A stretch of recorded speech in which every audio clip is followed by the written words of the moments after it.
पिता के घर में रहने वाली स्त्री कौन सा पाप करती है और उसका फल किसे भोगना पड़ता है, उसके माता पिता को या पति को? दोस्तों, इस विषय में एक प्राचीन कथा का वर्णन पुराणों में किया गया है। आज हम आपको वह महान कथा सुनाने वाले हैं। एक समय की बात है, देवर्षि नारद यमलोक में यमराज से मिलने के लिए जा रहे होते हैं तो उन्हें यम मार्ग में स्थित नरकों में अनेक स्त्रियां यातनाएं भोगती हुई दिखाई पड़ती है, जिन्हें देखकर देवर्षि को बड़ा विस्मय होता है। उन स्त्रियों का अंग अंग जल रहा होता है और वे जोर जोर से चीत्कार कर रही होती है, हाय, हमने पिता के घर में रहकर घोर पाप किया है, अब हमें इस पाप से मुक्ति कैसे मिलेगी? उनका करुण विलाप सुनकर नारद जी यमराज के पास चले जाते हैं। नारद जी को देखकर यमराज उनका स्वागत करते हुए कहते हैं, हे देवर्षि, यमपुरी में आपका स्वागत है। आज किस प्रयोजन से आपका यमपुरी में आगमन हुआ है? अवश्य ही आप कोई महत्वपूर्ण समाचार लेकर आए होंगे।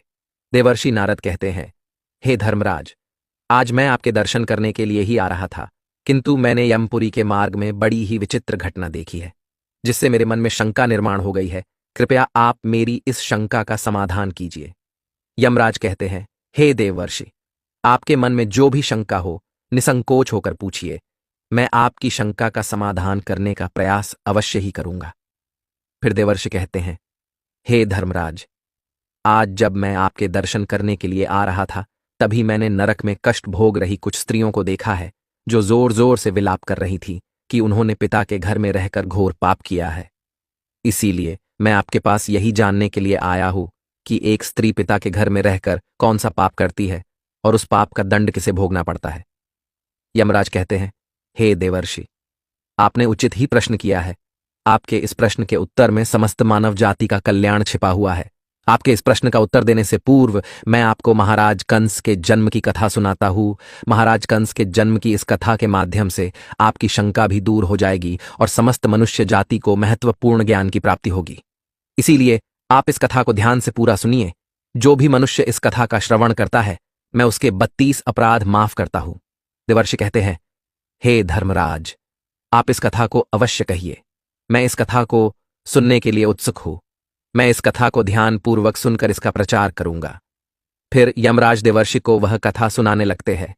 हे देवर्षि, 28वें द्वापर युग के आने पर यह इतिहास घटित होने वाला है।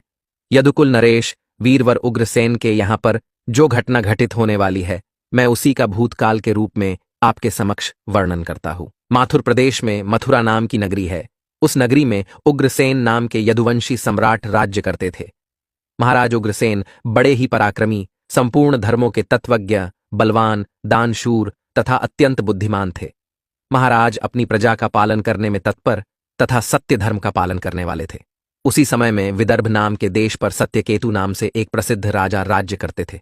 महाराज सत्यकेतु की एक पुत्री थी, जिसका नाम पद्मावती था, जो अत्यंत सुंदर, सत्य धर्म का पालन करने वाली, गुणवान, चरित्रवान तथा स्त्री के समस्त गुणों से युक्त साक्षात लक्ष्मी के समान रूप वाली थी। महाराज सत्यकेतु ने जब अपनी पुत्री का विवाह करने का विचार किया और उनके लिए उचित वर खोजने लगे, तो उन्हें उस समय पर महाराज उग्रसेन के समान दूसरा कोई दिखाई न पड़ा। इसीलिए उन्होंने अपनी पुत्री का विवाह महाराज उग्रसेन से करा दिया। विवाह के बाद रानी पद्मावती ने महाराज उग्रसेन की बड़ी सेवा की। रानी पद्मावती के स्नेह और प्रेम से मथुरा नरेश उग्रसेन मुग्ध हो गए और वे पद्मावती को प्राणों से भी अधिक प्रेम करने लगे। वे रानी पद्मावती को साथ लिए बगैर भोजन भी नहीं करते थे। रानी के मुख के दर्शन किए बगैर महाराज को चैन नहीं पड़ता था। महाराज रानी के साथ क्रीड़ा विलास करने में ही समय बिताने लगे। महाराज पद्मावती से इतना प्रेम करने लगे थे कि उसके बिना उन्हें एक क्षण भी चैन नहीं पड़ता था। उन्हें पद्मावती की मधुर बातें अमृत के समान सुख प्रदान करती थीं। पद्मावती की मुस्कान से ही महाराज मंत्रमुग्ध हो जाया करते थे। पद्मावती भी महाराज से बहुत अधिक प्रेम करने लगी थी। इस प्रकार से महाराज उग्रसेन और पद्मावती में परस्पर प्रेम बहुत अधिक बढ़ गया। फिर कुछ समय के पश्चात महारानी पद्मावती के पिता विदर्भ नरेश सत्यकेतु को अपनी पुत्री की बड़ी याद आने लगी। पद्मावती की माता भी अपनी पुत्री के दर्शन न होने के कारण अत्यंत दुखी थी। फिर महाराज सत्यकेतु ने महाराज उग्रसेन के पास अपने दूत को भेजा। उस दूत ने मथुरा जाकर महाराज उग्रसेन से आदरपूर्वक कहा, हे महाराज, विदर्भ नरेश सत्यकेतु ने अपनी कुशल कहलाई है और आपका कुशल समाचार वे पूछ रहे हैं। यदि आपको उनका स्नेह और सम्मान स्वीकार हो तो आप कृपया राजकुमारी पद्मावती को उनके यहाँ भेजने की व्यवस्था कीजिए। वे अपनी पुत्री को देखना चाहते हैं। उन्हें बड़े दिनों से अपनी पुत्री की याद आ रही है और उससे मिलने की उनके मन में बड़ी इच्छा है। महाराज उग्रसेन ने जब दूत के मुख से यह बात सुनी तो उन्होंने बड़े आदर के साथ महाराज सत्यकेतु की इच्छा का स्वागत किया और अपनी उदारता दिखाते हुए उन्होंने अपनी प्राणप्रिया पत्नी पद्मावती को अपने पिता के पास भेजने का निश्चय किया। महारानी पद्मावती अपने पति के निर्णय से अत्यंत प्रसन्न हुई और अपने पति से आज्ञा लेकर पिता से मिलने के लिए रथ में बैठकर चली गई। अपने पिता के घर पहुंचकर पद्मावती ने पिता को नमस्कार किया और उनके चरण स्पर्श किए। अपनी पुत्री को देखकर महाराज सत्यकेतु को और उनकी पत्नी को बड़ी प्रसन्नता हुई। फिर पद्मावती अपने पिता के घर में बड़ी ही प्रसन्नता के साथ रहने लगी। वहां पर वह अपनी सखियों से मिली और उनके साथ स्वच्छंद होकर विहार करने लगी। पहले की तरह ही वह वन में घूमने लगी, नदी सरोवर के पास जाकर विचरण करने लगी। अपने पिता के घर आकर वह पुनः बालिका बन गई और उसके आचरण में भी बालिका की तरह संकोच का भाव न रहा और वह इधर उधर स्वतंत्र होकर घूमने लगी। फिर एक दिन की बात है, पद्मावती अपनी सखियों के साथ एक सुंदर पर्वत पर सैर करने के लिए चली गई। उस पर्वत की तराई में एक रमणीय वन दिखाई दिया जो सुंदर सुंदर वृक्षों से शोभा पा रहा था। उस वन में एक अत्यंत मनोहर स्वच्छ जल से भरा हुआ सर्वतोभद्र नाम का सरोवर था। उस सरोवर को देखकर पद्मावती अपनी सखियों को लेकर सरोवर के पास चली गई और उस सरोवर में अपनी सहेलियों के साथ हंसती गाती हुई जल क्रीड़ा करने लगी। अपने सहेलियों के साथ खेलते कूदते हुए वह अपने पति परमेश्वर को भूल गई और मौज करने लगी। उसी समय कुबेर का एक सेवक गोभील नाम का दैत्य दिव्य विमान पर बैठकर आकाश के मार्ग से कहीं पर जा रहा था। जब वह उस सरोवर के ऊपर से जा रहा था तो उस राक्षस की दृष्टि सुंदर रूप तथा बड़ी बड़ी आंखों वाली राजकुमारी पद्मावती पर पड़ी, जो हंसते खेलते हुए सरोवर में स्नान कर रही थी। उसे देखते ही वह दैत्य आकाश में ही रुक गया।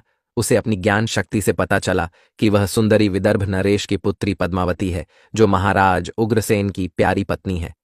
वह दैत्य गोभील इस प्रकार से सोचने लगा, हाय, यह पद्मावती कितनी सुंदर है, इसका रूप कितना मनोहर है, किंतु यह पतिव्रता होने के कारण आत्मबल से सुरक्षित है, पर पुरुष के लिए इस सुंदरी को पाना असंभव है। महाराज उग्रसेन बड़ा ही मूर्ख है जो उसने अपनी इतनी सुंदर मनोहर रूप वाली पत्नी को मायके में भेज दिया। यह सुंदरी देवताओं के लिए भी दुर्लभ है। इस समय कामदेव मुझे बहुत पीड़ा दे रहे हैं। मैं कैसे इस सुंदरी के निकट जाऊं और इसका उपभोग करूं? इसके साथ भोग विलास करने की मेरे मन में बड़ी इच्छा हो रही है। इतना सोचते हुए उस राक्षस ने एक उपाय निकाला और फिर उसने महाराज उग्रसेन का रूप धारण किया। उसने पूरी तरह से अपने शरीर को महाराज उग्रसेन में बदल दिया। वह हूबहू महाराज उग्रसेन की तरह ही दिखाई पड़ रहा था। फिर वह उस वन में एक वृक्ष के नीचे जाकर बैठ गया और उसने मधुर संगीत बजाना शुरू कर दिया। वह मधुर संगीत मोहित करने वाला था। जब पद्मावती और उसकी सखियों ने उस मधुर संगीत को सुना तो उनका मन विचलित हो गया और वह मधुर संगीत की तरफ आकर्षित होने लगी। वह सोचने लगी, यह मधुर संगीत कौन बजा रहा है जिसने हम सभी को मंत्रमुग्ध कर डाला है? पद्मावती के मन में उस संगीत बजाने वाले को देखने की इच्छा हो गई। वह उस संगीत का पीछा करते हुए अपनी सखियों के साथ जाने लगी तो उसने देखा कि एक वृक्ष के नीचे कोई पुरुष बैठा है जो महाराज उग्रसेन की तरह दिखाई पड़ रहा था। वास्तव में वह दुष्ट राक्षस गोभील था जो महाराज का रूप धारण करके बैठा हुआ था। महाराज उग्रसेन को वहां पर बैठा हुआ देखकर पद्मावती सोचने लगी, मेरे धर्मपरायण पति अपना राज्य छोड़कर इतनी दूर कब और कैसे चले आ गए? महारानी इस प्रकार से सोचने ही लगी थी कि महाराज उग्रसेन के भेष में बैठे हुए उस दुष्ट गोभील ने स्वयं ही महारानी को पुकारा, हे प्रिय, यहां पर मेरे पास आ जाओ, मैं तुम्हारे बिना जी नहीं सकता। सुंदरी, तुमसे अलग रहकर मुझे चैन नहीं पड़ रहा था। तुम्हारे दर्शन किए बगैर भोजन करना भी असंभव हो गया था। इसी कारण से मैं खुद ही चलकर तुम्हारे पास आ गया हूं। मैं तुमसे एक क्षण भी दूर नहीं रह सकता। अपने पति के ऐसे वचन सुनकर महारानी पद्मावती कुछ लज्जित सी हो गई और शर्माते हुए वे उनके सामने जाकर खड़ी हो गई। फिर महाराज के भेष में बैठे उस पापी ने महारानी का हाथ पकड़ लिया और उन्हें लेकर जंगल में एकांत स्थान पर ले गया। वहां पर उसने अपनी इच्छा अनुसार पद्मावती के साथ भोग विलास करने लगा।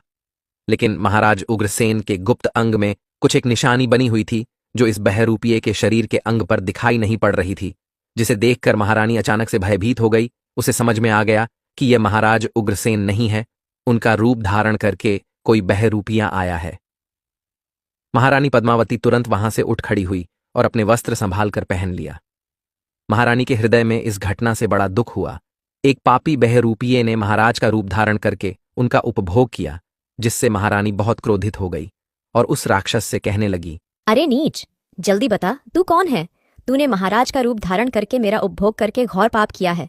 तू महापापी और निर्दयी है। इतना कहकर महारानी की आंखें भर आई और वह रोते हुए उस पापी को श्राप देने लगी। हे दुष्ट, दुरात्मा, तूने मेरे पति का रूप धारण करके मेरे साथ छल किया है, मेरे इस पवित्र शरीर को मलिन कर दिया है, मेरे उत्तम पतिव्रता व्रत को नष्ट कर डाला है। अब यहीं पर तू मेरा प्रभाव देख ले, मैं तुझे अत्यंत कठोर श्राप दूंगी। रानी पद्मावती की बात सुनकर वह राक्षस गोभील अपने असली रूप में आ गया और कहने लगा, हे दुष्टा, पतिव्रता स्त्री से तो समस्त राक्षस और दानव दूर भागते हैं। मैं तो जन्म और कर्म से राक्षस ही हूं, इसीलिए मुझे श्राप देने से पूर्व तुम मेरे दोष का विचार करो। तुम मुझे कौन से अपराध के लिए श्राप दे रही हो? मेरे राक्षसी स्वभाव के कारण ही मैंने ऐसा कृत्य किया है। पद्मावती कहने लगी, हे पापी राक्षस, मैं साध्वी और पतिव्रता नारी हूँ। मेरे मन में मेरे पति का ही वास है। मैं केवल अपने पति की ही कामना करती हूँ। मैं सदा उन्हीं के लिए व्रत एवं तपस्या करती हूँ। मैं अपने धर्म मार्ग पर चल रही थी, किंतु तूने माया रचकर मेरे साथ अन्याय किया है, मेरा पतिव्रता धर्म नष्ट कर डाला है। इसीलिए हे दुष्ट, मैं तुझे भस्म कर डालूंगी। फिर वह राक्षस गोभील कहने लगा, हे राजकुमारी, यदि तुम उचित समझो तो मेरी बात सुनो। मैं धर्म की बात कह रहा हूं। जो स्त्री प्रतिदिन मन, वाणी और क्रिया द्वारा अपने पति की सेवा करती है, पति के संतुष्ट होने पर ही स्वयं संतुष्ट होती है। पति के गुस्सा होने पर भी उसका त्याग नहीं करती, उसके दोष का विचार नहीं करती, अपने पति के हर काम में उसका साथ देती है। पति के अलावा कभी किसी पुरुष का विचार तक नहीं करती, वह स्त्री पतिव्रता कही गई है। यदि कोई स्त्री खुद का कल्याण चाहती है तो वह अपने पति का कभी त्याग नहीं करती। पति चाहे रोगी हो, कोढ़ी हो, बूढ़ा हो, अंगहीन हो अथवा पापी हो, पतिव्रता स्त्री कभी अपने पति का परित्याग नहीं करती है।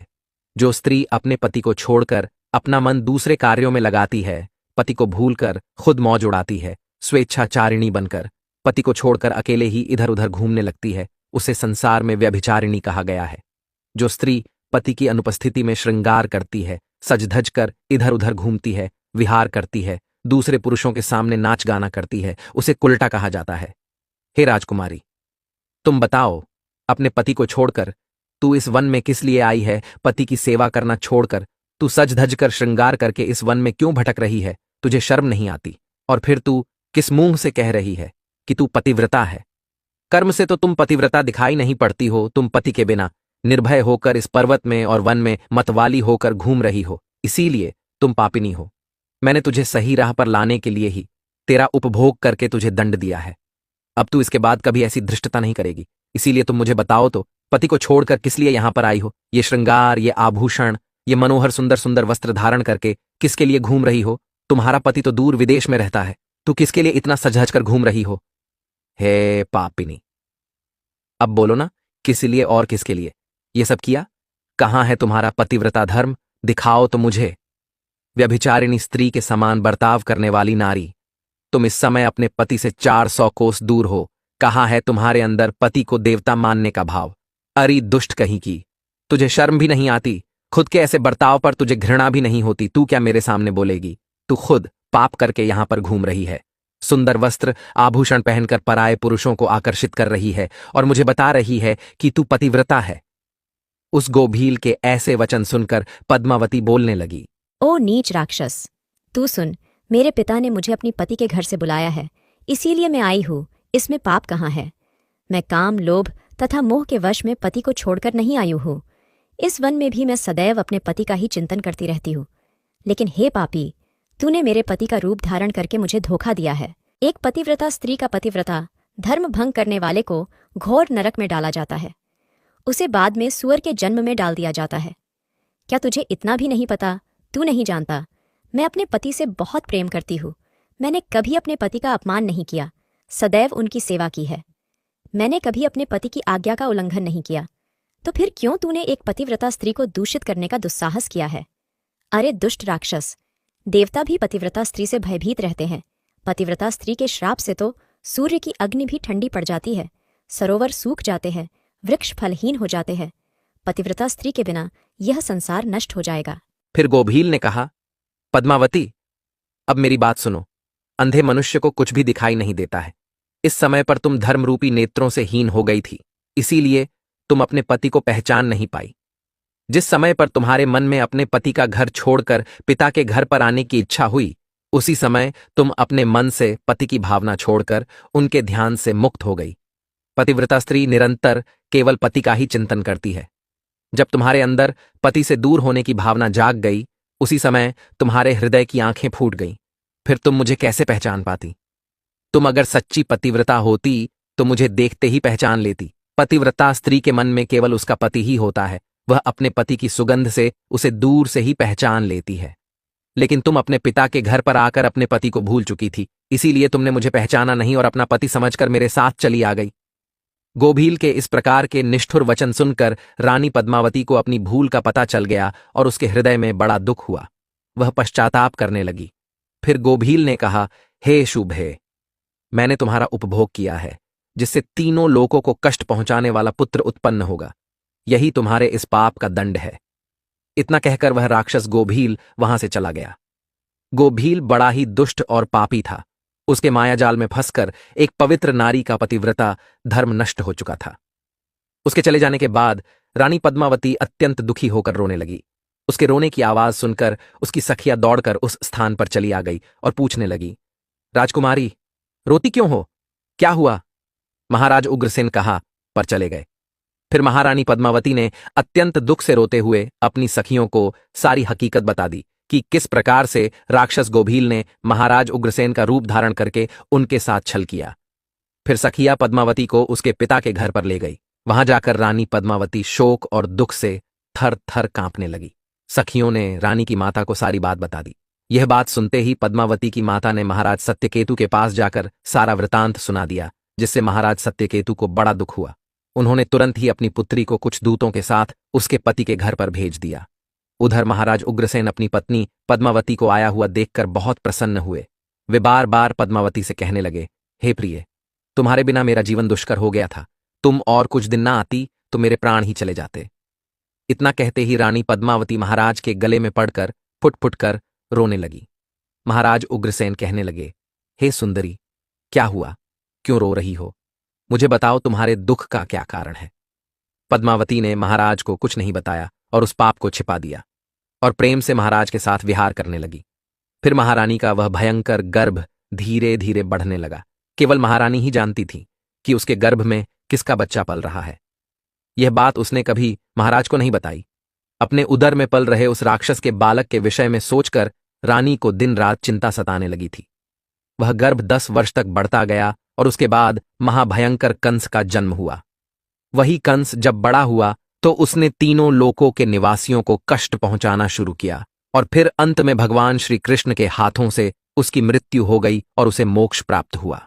यमराज कहते हैं, हे देवर्षि, भविष्य में घटित होने वाली इस घटना को मैंने आपको भूतकाल के रूप में सुना दिया है। इस प्रकार से पिता के घर में जो कन्या निवास करती है वह बिगड़ जाती है। अतः कन्या को विवाह के बाद पिता के घर में अधिक समय तक नहीं रहना चाहिए। पुत्री अपने पिता के घर में रहकर जो पाप करती है उसका फल माता पिता को भोगना पड़ता है। इसीलिए किसी भी पिता को अपनी पुत्री के विवाह के बाद उसे अपने घर में नहीं रखना चाहिए। जिस पुरुष के साथ उसका विवाह किया गया है उसी के घर में स्त्री का पालन पोषण होना चाहिए। वहां रहकर जब वह भक्तिपूर्वक अपने पति की सेवा करती है उसे दोनों कुल की कीर्ति बढ़ती है।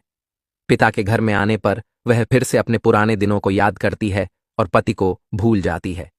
ऐसे में उसके द्वारा अनजाने में ही भयंकर पाप हो सकता है। विवाह के बाद स्त्री की रक्षा केवल उसका पति ही कर सकता है। पति से दूर रहने वाली स्त्री के मन में कभी भी पाप उत्पन्न हो सकता है। वह मोहवश पराये पुरुष के चंगुल में फंस सकती है। इसीलिए उचित यही है कि उसे उसके पति से दूर न किया जाए। यदि वह स्त्री ससुराल में रहकर पाप करती है तो उसका फल उसके पति को भोगना पड़ता है। पुत्री के उत्तम गुणों से ही पिता की कीर्ति बढ़ती है, इसीलिए पुत्री का स्थान उसके पति के घर पर ही होता है। दामाद के साथ भी कन्या को अपने घर में नहीं रखना चाहिए।